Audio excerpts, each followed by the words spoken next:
Only true dogs fucking me and Big Nate. Wow. Shoot him in the greens, toss his body in that big lake. Yo, we back. The Nate Jones story with the legendary world's greatest trainer, Nate, the great Nate Jones. My man Karceno, man, 100. What's going on in the boxing world, man? Let's talk about this. Well, Bivol destroyed his opponent, but the Deontay Wilder fought on Saudi Arabia against Zhang, and that fight went in a direction that really just was a surprise to me. How just far off Deontay Wilder is gone, man. It's just it was sad to see because Deontay Wilder has so much freakish power. It's just like, man, imagine if he learned how to box. Finding a new trainer before it's too late, and it might be too late for him. I think he at the end of his career, if it ain't too late, he need a new trainer. Yeah, I mean, he's always needed that.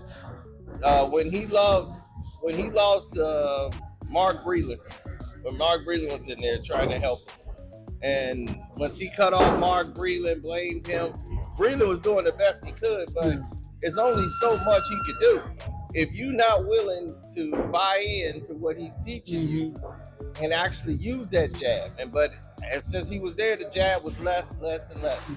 And then your jab is coming incorrect. He always do the jab incorrect. He always come from here and flick it.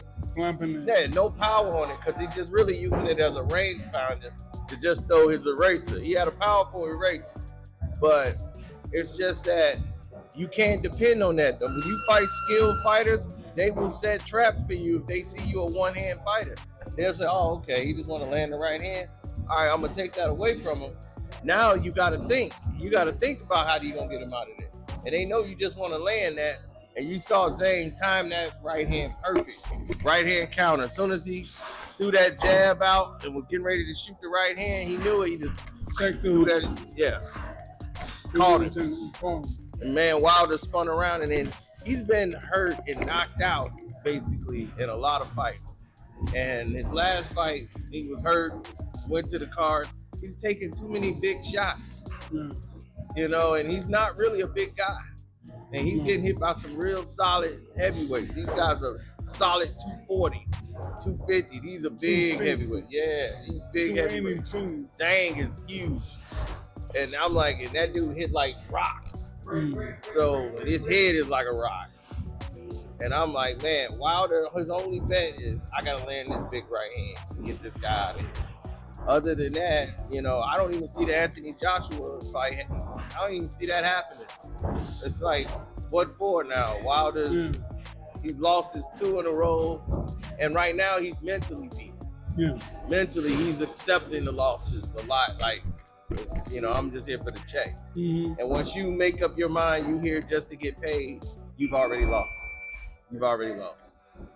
So, and just hope that, like, a lot of people think he's going to be retired after this. So, I think this should be it. It should be informed. The opportunity came and went with Wilder. Wilder didn't get the discipline and the training that he needed to be a great fighter. And I think at this point in his career, man, he makes some good money. He needs to call it a day and put his boots up and be a manager. Get some fighters behind him and manage some fighters. Go that route, but don't fight no more. You had your fun. You made a lot of money. I know you made a lot of money. I don't think money's a problem for Wilder right now. Wilder should relax, take care of his family, and maybe promote him, be a promoter, or learn the game as a manager, and go that route. Boxing, I think he should stay in the game. I don't think he should try to fight no more. I think his box career is over. I do too. Now, over the past weekend, I think it was probably 2 weeks ago, you got your bronze medal back, and you made it in the Indiana Boxing Hall of Fame. So congratulations to you. Thank you. First time I get to congratulate you in person. Appreciate you, man. I wish I could have been there, but I had already had a previous engagement over in Schaumburg. So I was all over there in hotels and stuff. But I saw your posts and everything, and I was sharing it with everybody, and it's a proud moment, man. Thank you, man. I just want maybe now I can show these kids in these neighborhoods of Cabrini Green and in the west side of Chicago, they can hold the medal. They can see now what they can do too. If I can do it, they can do it. So now I put that medal to rest with my sister over 27 years ago, and to have it in my hand again was very emotional. It made me go back to when I won the medal. It made me see that moment again when I was on the platform getting my medal. I heard my brother, my mom, saw my mother, my brother crying, and it just made me emotional that night when I got my medal again. I haven't seen it in 27 years. Now I got a chance to hold it in my hand again. That means so much to me. To show these kids community they can do the same thing. They can hold it, they can put it on their neck because it's possible. They can have one too in life. Anything is possible. And hard work pays off, and I'm a prime example of that. But I want these kids to know they can do the same thing. That's why I want them to hold it and see it and hold it in their hand and touch it and take pictures, because we're going to get someone else in Chicago with a medal. Hopefully it's a gold medal. I want to get a gold medal from Chicago, boxing, and win the gold medal in whatever Olympics, 2024, 2030, no matter what, the next Olympics. I'm going to try my best to get the next Olympian gold medals out of Chicago. That's my dream. That's what's up. Now, trying to do exhibition bouts now and getting in the ring. James Toney, the invitation was out there for James Toney to come on down, get in the ring. I've reached out to him. His son's, I guess, is running his social media. We've reached out to you. You saying you don't really want to fight, but James, I don't understand. If you actively doing exhibitions, why won't you take an exhibition fight that's gonna make you money? I mean, if people saying that, if you got promoters saying they willing to put up the money, and Bobby Hicks in Chicago, I got some other promoters that's willing to do it. Detroit, Chicago will sell out. I don't know why he's not willing to do it. I mean, he's a great fighter. He's been in the ring with everybody. Holyfield, Klitschko, everybody. I just wanted to challenge him. I sparred him over 50 rounds, over 200 rounds. He know I'm a problem. He know I know how to give him. He know my style gives him a problem. I'm a bigger my tail. I can punch a little bit harder and box a little bit better. That's a little bit bigger than my tail. That makes a difference. And I know how to fight James Toney very well. It'll be fun. We'll have a good time. We'll hopefully probably make some good money. And that we both, I think, can use right now at our old age. Why not? And we can agree to do it safe. It's up to him. If he want to go all out, we can. If we want to be safe, we can. It don't matter to me. We can wear hair gear, or we can wear 16-ounce gloves. It's up to him. Let's have some fun, James. Let's make some money. I can use. I know you can. Why not? I ain't gonna beat you that bad. You ain't with me that bad. You gonna have fun. It's gonna be nice. James Toney, fight me, bro. You know, we had some fun times in the ring. And, I'll be a headache for you, but it'll be good. It'll be fun. We're not gonna try to embarrass each other. We're gonna look out for each other. Let's be friends, like we always been. Let's make some money, man. Come on, James Toney. Bobby Hicks said he'll do it. It could be in Chicago or Detroit, Michigan. It will sell out. Everybody come. He'll be there. You'll be there. The whole Chicago will be there. Let's get it. My number the same, James Toney. Call me.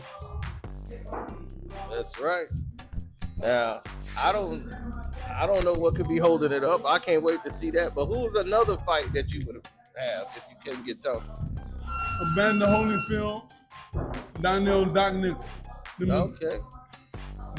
Let's get it on. Let's just have some fun. Doc, man, that'd be. Yeah, man, Doc, I do with Doc. Man, have some fun. I don't know if Doc is. Man, I don't even know if Doc been in the ring, man. But I don't know what, trying. I mean, it's up to him. If he ain't been in the ring, he don't feel like doing it. He don't have to do it. 2 hardest hitters in probably the whole city. Yeah. It would be the worst. And we're older now. We used to be rivals, but we're not no more. I wish him good luck. He's my friend, I think. Hopefully I'm his friend. And we can have some fun and make some money. Chicago will sell out. I know it will. Bobby Hicks probably will do the show. A lot of people, a lot of his friends will buy tickets. A lot of my friends will buy tickets. Let's have some fun. Let's see what they do. We can do it safe or we can go all out. I'd rather do it safe and we won't hurt each other, but it's up to the doc. I'm cool with it, whatever. That sounds fun, Doc. That sounds fun to bet in Holyfield. I like to deal with Holyfield too. I know I'm a little younger than Holyfield, but let's have some fun, bro. Let's make some money. You know, it's not an arrival in Holyfield. That conversation that we had in the Olympics when he said to me at the interview, I looked past that. And it bothered me. You know, a lot of people would take it the wrong way, but I didn't. You know, Ben is a great fighter. I look up to him, and I would love to be in the ring with him one day and have some fun and make some money. Let's do it. Hey, I'm with it. I mean, it all makes sense. If the money's there and the people willing to do it, I don't see what the problem is when you already boxing. Like, you already doing exhibition. You did an exhibition really with Razor Ruddy. Yeah. So I'm like, well, if you're doing that, then okay, I don't understand why you wouldn't take the fight. Razor Ruddy, much bigger than me. He's a better fighter. In history, he was a better fighter than me. You do it with Razor Ruddy, why you want to do it with me? And James Tony, we would sell out, man. I mean, I'd rather do it with Tony because I know it'll be attractive. He gonna talk his shit, I'm gonna talk my shit. We gonna have some fun. Like I said, we can agree to not hurt each other, or we can go all out. It depends on him. I'd rather we be safe and not hurt each other. But we can do whatever he wants to do. James Tony, I like you, I respect you. Let's make this fun happen, man. Why not? We have a lot of fun and sell out, bro. I know you're not scared, brother. I'm not scared of you. I know you're not scared of me. Let's get it. Yep. And speaking of exhibitions, Floyd seemed to be setting up an exhibition again with Victor Ortiz, the rematch. And we all know what happened in the first fight, but you were in the corner. Yes. So in that first fight, everything that was going down and that whole controversy that happened after the fact, like, in case you guys don't know, Victor Ortiz headbutted Floyd. I like speared him with his head in that fight. Did you know that this fight was gonna end by knockout? Did you ever see that happening as the outcome? I was looking at Victor Ortiz, and I watched him when he was getting prepared for this fight. I know Victor Ortiz had quit him. He been waving a lot of white flags his whole career, and I worried about that. And he looked at it for a way out. He didn't want to fight Mayweather. Mayweather was being a problem for him, was getting difficult. And he just didn't want to fight him. He looked for a way out. He knew what he was doing. And Mayweather did what he was supposed to do, hit him. And once he hit him, he knocked him out cold, and he deserved it. Yep.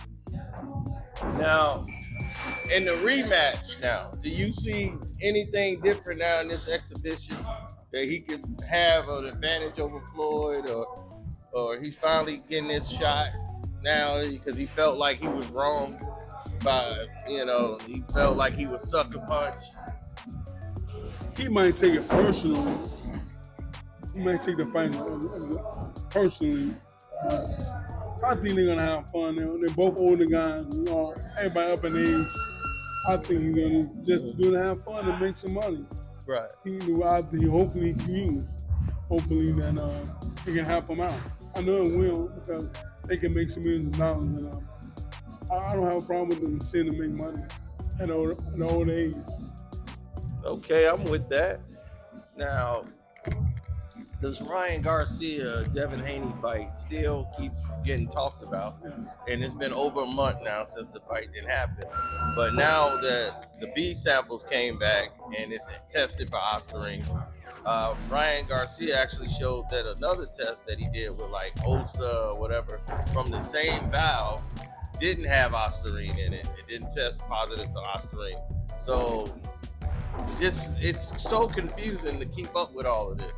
But even though it's a small percentage of the ostarine steroid and that showed up, it was there, so they had to basically say he tested positive, the A sample and the B sample. What is your thoughts still on this?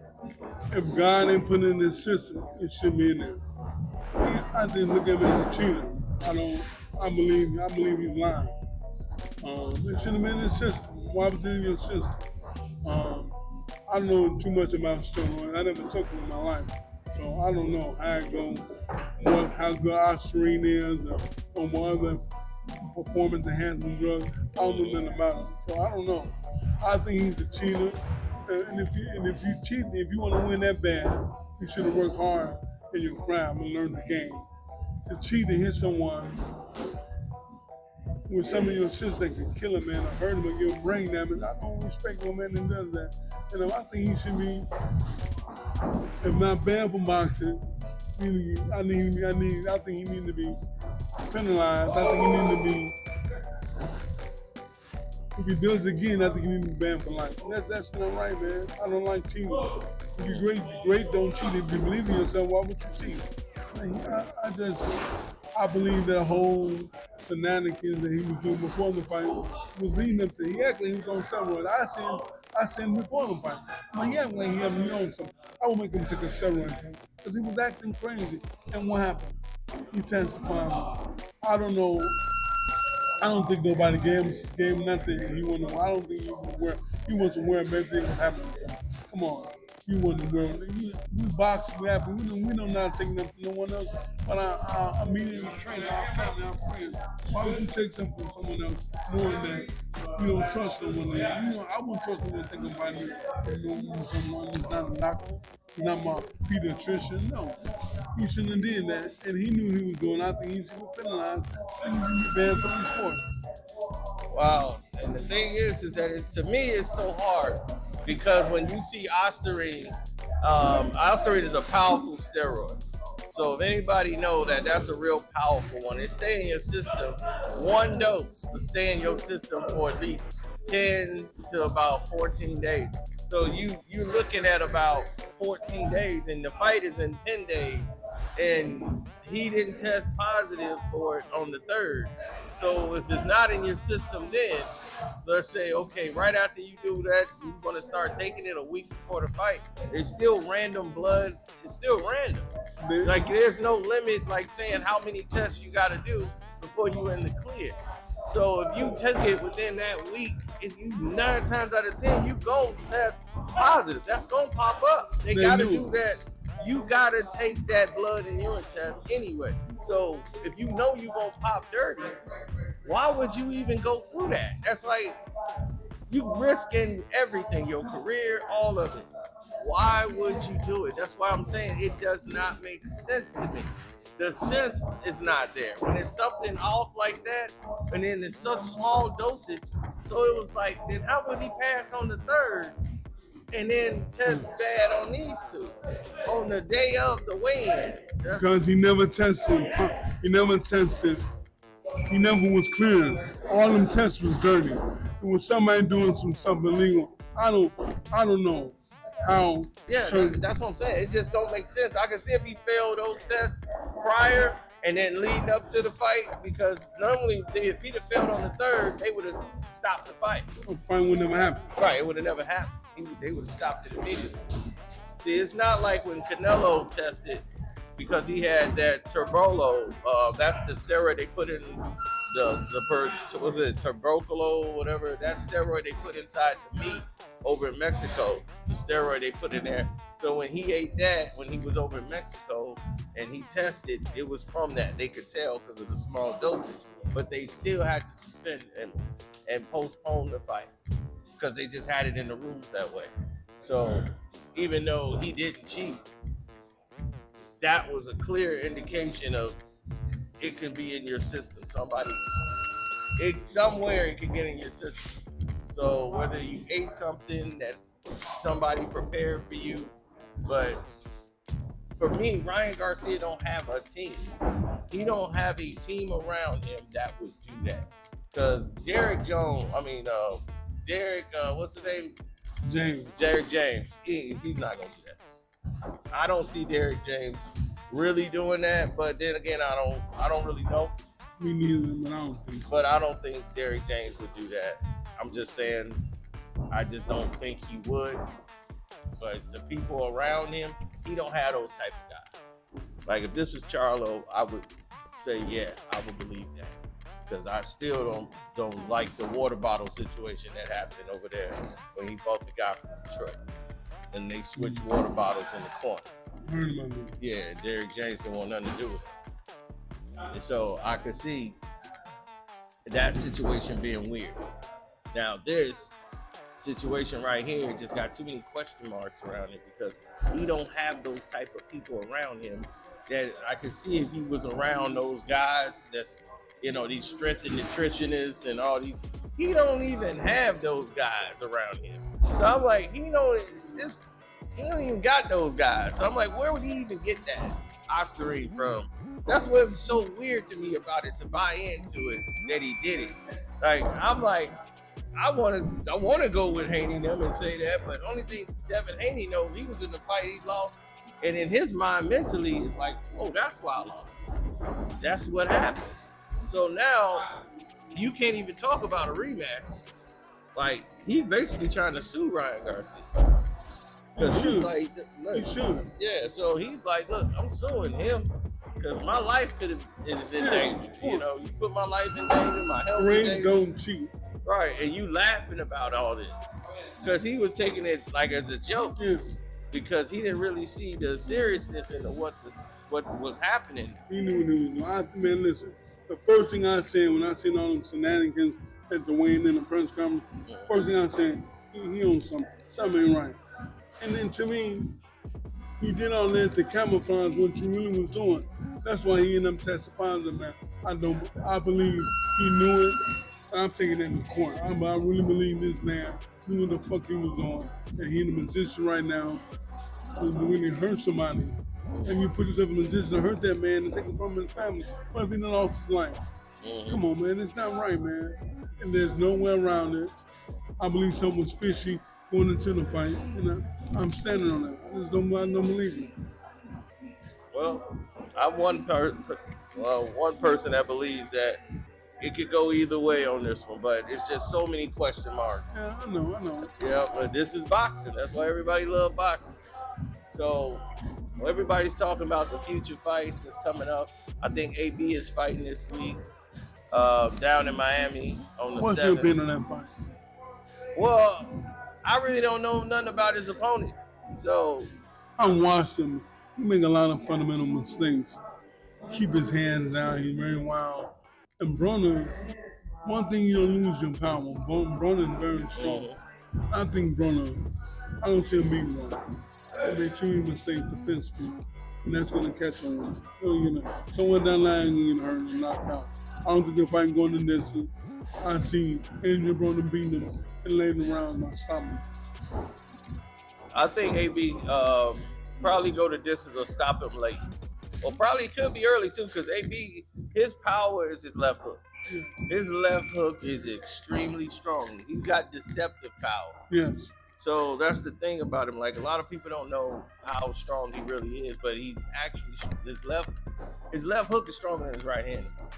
His right hand is got some sting on it when he hits you, but that left hook, AB he touch you with that left hook, you gonna feel it. AB is the strongest pound for pound man I've ever met in my life. AB is strong. I've been around him. He's strong, man. And I think he got something a lot of people don't have. He has an inner strength. He's strong, man. His best attribute about his game, his best attribute about his game is his strength. He's physically strong. I think that's going to happen a lot in this fight. He can't make too many mistakes. I think someone down the line throwing him with a clean shot and knocks him out and hurt him and stops him in later round. I just hope AB gets back to being AB and commit. I think sometimes if he gets hit and he gets rocked a little bit, he kind of go in a shell and don't let his punches go. But that's only because when he wasn't doing things right. Entertaining the crowd. Yeah, but just that you can tell when he really wasn't 100% dedicated to it. His leg work, his footwork could have been a lot better, and that's where that really failed him. He was a lot too stationary, too flat-footed. He need to be on his toes more. Like in the Madonna fight, when he was use your legs, you could beat Madonna. And the thing is that he was too flat-footed, getting caught with feints, and he wasn't getting back, getting out of the shots. He was in range for all those shots, and was fighting and biting on the same feints. And Robert Easter, a lot of guys from their camp, they were being, they were going by off their natural God-given abilities. Like Robert Easter could have been the next Thomas Hearns. He had that kind of athleticism and height, but he was giving up his height and fighting to the level of his competition. And I'm like, Robert, you way better than the guy you was fighting. You shouldn't be in a knockout drag out with this guy. Robert Easter was, you getting hit way too much for no reason. I was like, you could have beat this guy and stopped him by not giving up your height. Why are you going down to his height to fight at his level? That's your advantage. But when you get comfortable with having fights where it goes your way and you fight lesser guys and you can just say, all right, forget those mistakes I made. I'm going to just hit him and he going out. When you go up in competition, those shots ain't going to be there. Those guys going to know how to take advantage of you giving up your height. And that's how he lost to Mikey Garcia. It surprised him when he lost to Mikey. But that's why he lost. It's because he gave up his height. Mikey is a deceptively good boxer. He has the skill set. He's taught by the best. So he knows how to use his jab to offset everything that you're doing. And once he start offsetting you and starting momentum with that, and you start reaching and you start looking and trying to find spots that's open, and while you looking and trying to time it, your feet work isn't working right. All you trying to do is telegraph your left hook. And that is the worst thing you could do, is have a tail. And I'm like, yep, he's gonna throw the left hook. He's selling it. And Mikey Garcia saw it coming. Every time he tried to telegraph that left hook, he got caught. A lot of them guys that come out of Ohio with Angel Bronner and Robert Easton, them guys, to me that was more want to be famous than want to be great. Yeah. They were looking for the limelight instead of looking for greatness. If Bronner would look for greatness and work to be the best fighter in the world, Bronner would have been a handful.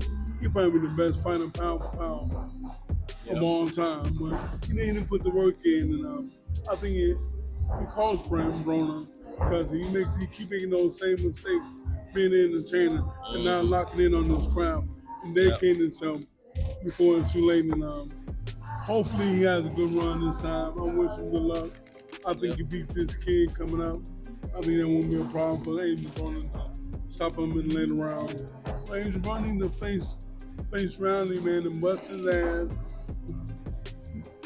at the end of part of his career before it's too late. I want to see him get hurt and knocked out at the end part of his career level to be successful. And hopefully be world champion again. But he has to do it the correct way this time. We gotta live by the book and bust his butt and work hard. If he don't do that, he get really hurt in this game. All right. I think that the way I see it laid out is I'm seeing that AB can possibly, if he takes this run serious and don't just add his tune-up fight and then don't fight again for another year, he can't afford to do that, and especially he's getting older. And you're gonna want to get in as many fights as you can while you still, can do this, because it's stressful and you gotta be committed. And he had too many times partying, and people don't realize that Floyd was, he was flamboyant, he showed off the money and did all this and that, but he also put the work in. All of it come with sacrifice. You got to be able to sacrifice. If you're not willing to sacrifice, it's not going to work for you. you're gonna have to sacrifice something. Sacrifice and discipline is the two keys you need in the game. And believe in yourself. Absolutely. You gotta be able to sacrifice. You're gonna miss some birthdays. You're gonna miss a lot, but in the end, the payoff is gonna be there. Yeah. You put that work and discipline in. Floyd worked hard. A lot of people they see the flash. They remember Money Mayweather. They don't remember Pretty Boy Floyd. They don't remember, all the work. Guys are sleeping on the floors in the Grand Rapids house. Guys is in there. Memories. Floyd is the hardest worker I've ever met in my life. He's willing to win and stronger than any man ever, man. He's something else. Right. If Broner would have had that, Broner could probably be the best fighter of all time. But he didn't have that. I still think he needs a trainer. I really do think he needs one. No disrespect to his trainer. He's a good guy. What's his trainer? The guy that was the coach of the PAL. That used to have Devin. He used to have Devin. What's that? Devin Hunter. The other. Gosh, what is his name? He was always helping out with Mike. He was his assistant whenever he needed. When Michael Stratford was there, he always wore the sunglasses in the corner with the baseball hat. Gosh, I can't think of that dude's name. Nate Jones? No, his trainer was the guy with the big head, man. I think his name was Devin. There's a lot of niggas like that. Yeah. He was the small Evander Holyfield looking guy. I don't know why I can't think of it. Devin Alexander. Cunningham. So his trainer, Cunningham, that's who he got. So he was a PAL, that's the boxing league, the police boxing league that they had. The police officers sponsored the PAL boxing league, for those who watching and don't know. He was one of those guys who was in charge of the PAL doing that, then became a boxing trainer with Devin Alexander. I don't think nothing with Cunningham, man. I don't think he's one of the best trainers in the world. I think he's a good trainer. He's an okay trainer. He never boxed before, so if you never did, I don't believe you can teach it. But he's cool. I respect him. Right. He's a friend of mine, and I think he can do a good job. I think I'm the man for the job. Right. I think they just need somebody else in the corner. Like he could be there like that. He probably used to his voice, used to him being there.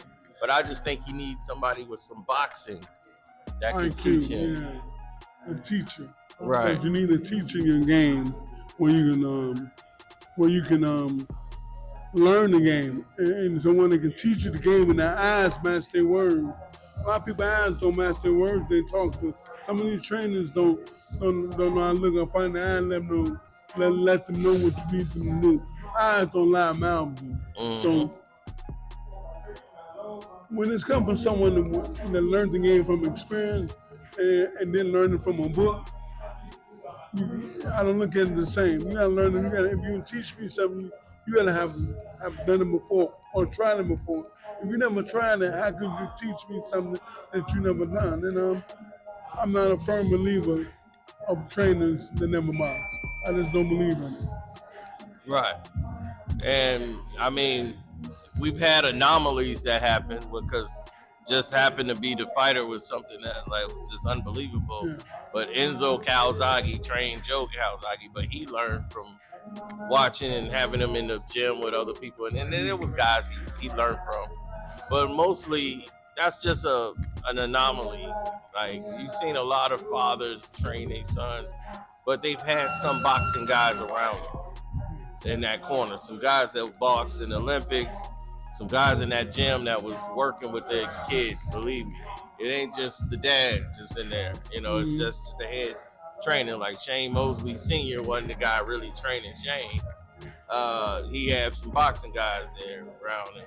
He teach him. You always teach him a little bit of what you know. Like Roy, a lot of that stuff just natural God-given ability. But when you fall back on the basics and you when they go further in their career, you see the things that they lack because they didn't have that guy in there. They didn't have that proper training. They had it earlier in their career. As the success start coming in, and the father, right.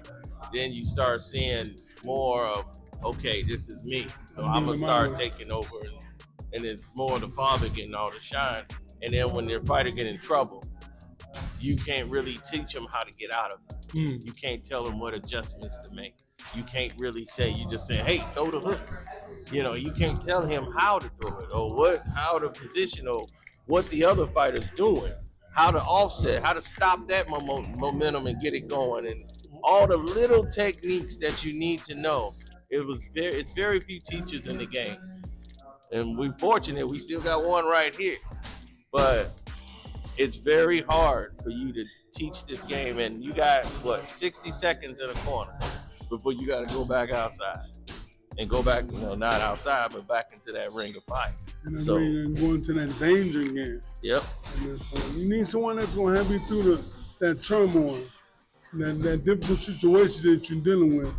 There gotta be someone with experience that knows the game. There gotta be a teacher, someone that experienced what you're going through.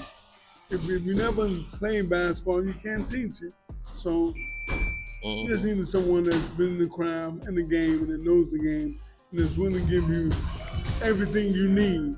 Hand movement, fundamentals with the hand movement, your boxing, your punches, everything. Fundamentals are the key to every sport you do, whatever you do in life, you need fundamentals. If you was going to be an entertainer, you need fundamentals of that. If you're going to be a basketball player, you need fundamentals of that. The fundamentals are the key to whatever you do in life. Stay fundamentally sound. And that's the fundamentally sound athletes all over the world on the farm. Peyton Manning, Floyd Mayweather, Michael Jordan, Kobe Bryant, fundamentally sound. That's the most important thing about learning whatever you need to learn, fundamentals. And one thing that I've noticed is that watching certain fights and certain techniques and watching certain developments happen within fights, like Roy, one of the greatest fighters we've ever seen, natural ability. But once his reflexes slowed, he still was fast, but his reflexes slowed. And once your reflexes slowed, he wasn't slipping those shots no more. He's getting caught by them. And he didn't know how to adjust to that because his whole fighting style was based off reflexes more than speed and reflexes and rhythm. So he's just counter punching, catch you with a shot, bop, bop, bop, bop, bop, bop, bop, and get his offense off. And he could bounce. He was like playing music out there, bop, bop, bop, bop. But once you get older, you got to go back to your foundation. And he didn't have that foundation.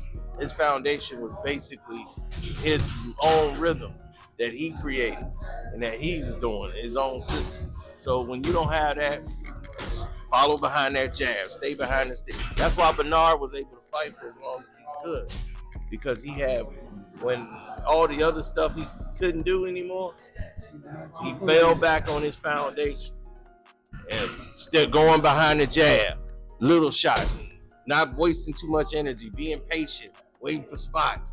And then he could beat some of those younger guys because, like Jean Pascal, those guys are all power. He's arm punching. He didn't know how to use his hips, his legs. So he was punishing Jean Pascal on the hips, everything. Boom, boom. Hitting him on the hip bone, and he's an arm puncher, so he know he'll get tired and weary and wear out. One thing about boxing, you must learn to, when you're gonna slow down some part of life, your head movement ain't gonna be the same, your speed is not gonna be the same. But one thing you don't lose your fundamental. When that speed slow down, think about it more fundamentally. Throw the hook with the correct way, the fundamentally way to throw it. And then you'll land crisper and clean the shots when your speed is slow down. When you slow down, go back to your fundamentals. Fundamentals are your key. It's what made you good, your fundamentals. Go back to that, because your speed's gonna slow up. Your power gonna slow up a little bit. It's gonna die down a little bit. I don't have the same power I had when I was 31. You know what I'm saying? But I have the same right hand. If I think about it and throw it the correct way and throw it fundamentally, I just gonna have more power and throw more leverage. That's the most important thing. When you lose that speed, you lose that power, we'll go back to the fundamentals. That's the key, fundamentals. Yep. Now, Mike Tyson fight with Jake Paul is going to be postponed and pushed back a couple of weeks. Mike had a flare up in the ulcer. I was hearing that a lot of the tickets weren't really selling, so they pushing it back for that reason more than it is this ulcer thing. Now they want to fill up that Dallas Cowboy Stadium, but now that it's on Netflix Live, a lot of people are saying, "I'm just staying at the crib and watching it at home." So they looking like, "Hey man, we spending all this money for this fight, and we're not selling enough tickets. We need to push this thing back." But I don't think it's being marketed the right way, like really being promoted, because the press conference came and went, and it was like nobody really covered it. Nobody called it. Right. I was like, what? Focusing on it. Like I thought it would happen. One thing Mike need to do, Mike need to be smart. Mike need to train smarter and not harder. You're not 27, you're 57. You can't go every day. When we used to do, go in the gym and hit the bag 30 rounds, no. You need to train once or twice a week. You don't need to train every day. Spar once a week. You don't need to spar every single day. We're older now. We gotta be smarter. You gotta train smarter, not harder. A lot of massages, a lot of relaxation, a lot of stretching. Put more days and get you a couple more, have more stretch days. Have 3 days of stretching. One or 2 days in the gym. 1 day of sparring. You don't need to do it every day. You're not the same person. You're 57, not 27. The guy you're fighting is 27. And that's what you need to worry about. You know what I'm saying? He's younger than you. And I don't want Tyson to get hurt, but Tyson ain't the same. I don't think Tyson prepared himself correctly. He was going out too hard. I seen him in the gym, in the bag, and doing pad work. He was doing too much. And his body's gonna shut down eventually. As I get older now, I don't have the same energy. I gotta do it constructively, train myself, be smart with it. Don't train hard, you train smarter. Mike Tyson, train smarter. 1 or 2 days in the gym. 3 more stretch days. You don't need no every day in the gym. You don't need to hit the bag to impress people. That's not gonna help you, slow you down.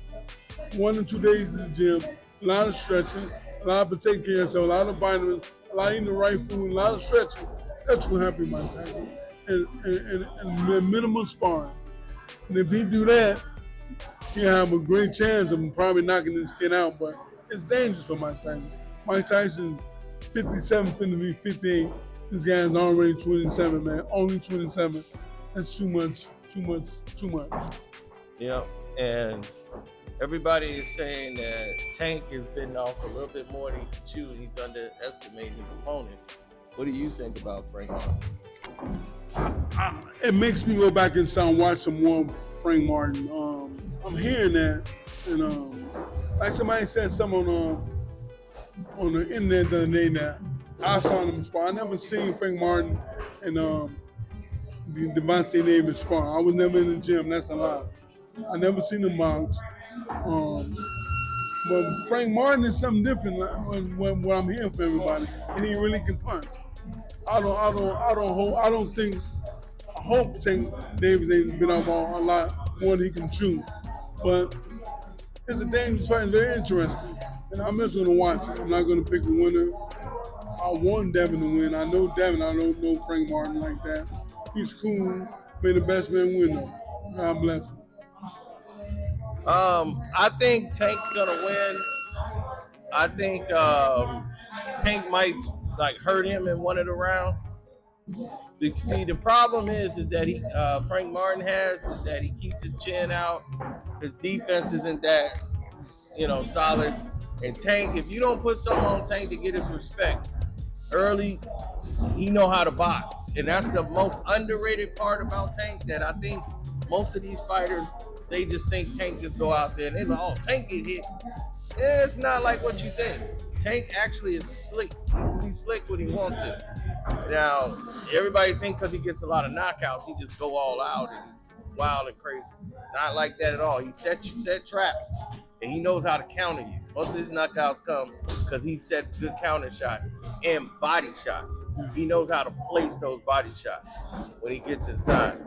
Frank defense is his. That's been his kryptonite. Is that he's got this new form that these young guys do. They keep their hands a little too low and don't keep them high enough, and that gets you in trouble. Especially if somebody feints you. You bite on that feint, you get clipped. And that's what I've been saying in St. David. St. Key is hand high. St. very fundamentally sound. St. don't make a lot of mistakes. And St. can box, he can bang, punch, St. fast. St. got it on, man. And St. is the only one of the first fighters that I've ever seen box. And ain't stuck on his power. He has not knockout, but you don't look for them. They come naturally, organically. You know, for like Mike Tyson forced his knockout. His knockout. Tank Davis on. He punches so effortlessly, and it's so explosive. It's hard to deal with Tank. Tank got the total banger, man. He can punch, he can bounce, he fast, he cramps. The only thing that's been questioned with Tank was this. I don't know. I hope that's the only thing that's questioned. I think Tank cheated. I never seen him hit and get hurt. So I don't know what's going to happen when they do get hurt. They say Frank Martin has that type of power. I like Frank and I like Frank and I want him to do his best, but I'm more of a Tank fan.